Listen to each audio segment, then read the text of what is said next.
નમસ્કાર દર્શક મિત્રો, સાવરકુંડલાની રફતારમાં આપનું સ્વાગત છે। ભાવનગર જિલ્લાના મહુવા શહેરમાં આજે ફરી એક વખત અસામાજિક તત્વો અને લુખ્ખા તત્વો બેફામ બન્યા હોવાના વાવડો મળી રહ્યા છે અને જાણે એવું લાગી રહ્યું છે કે મહુવા શહેરની અંદર કાયદો અને વ્યવસ્થા કે પોલીસ તંત્રનું નામો નિશાન ન હોય તે રીતનું વર્તન થઈ રહ્યું છે। હજી થોડા જ કલાક પૂર્વે કોળી સેનાના પ્રમુખ પર હિચકારો હુમલાના બનાવની હજી શાહી સુકાઈ નથી ત્યાં મહુવાના ગાંધીબાગ ગાર્ડનમાં બાળકોને રમાડવા ગયેલી મુસ્લિમ મહિલાઓ ઉપર આજે અસામાજિક તત્વો દ્વારા ટીખળ કરી અને ચોક્કસ ધર્મની મહિલાઓને ટાર્ગેટ કરવામાં આવી હોવાનું જાણવા મળી રહ્યું છે।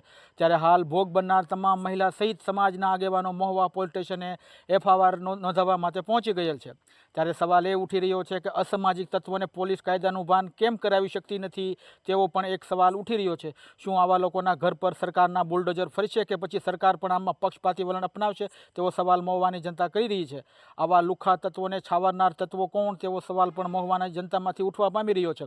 કારણ કે અવારનવાર મહુવા શહેરમાં કાયદો અને વ્યવસ્થાની પરિસ્થિતિ કેટલી હદ સુધી કથળી ગઈ છે તેના અવારનવાર પુરાવા અને દ્રષ્ટાંતો જોવા મળી રહ્યા છે। ત્યારે પણ હવે પોલીસ તંત્ર હવે આળસ ખંખેરી અને આવા અસામાજિક તત્વોને લુખ્ખા તત્વોને કાયદાકીય ભાષામાં પાઠ ભણાવે તે ખૂબ જ ઈચ્છનીય છે।